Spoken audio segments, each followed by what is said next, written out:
Thank you for being here in the Oval Office as we make a historic announcement about the Golden Dome Missile Defense Shield. We will truly be completing the job that President Reagan started 40 years ago, forever ending the missile threat to the American homeland. The one big, beautiful bill will include $25 billion for the Golden Dome. It's a generational investment in the security of America and Americans. Golden Dome is a bold and aggressive approach to hurry up and protect the homeland from our adversaries. The Golden Dome is going to be an even bigger legacy for our country. The Congress is stepping up, as you mentioned, right now in the budget reconciliation bill.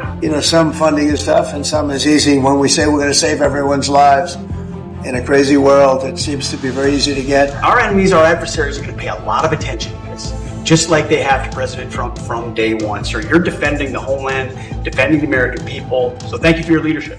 Download Tribun X sekarang. Menghadirkan lokal menjadi Indonesia.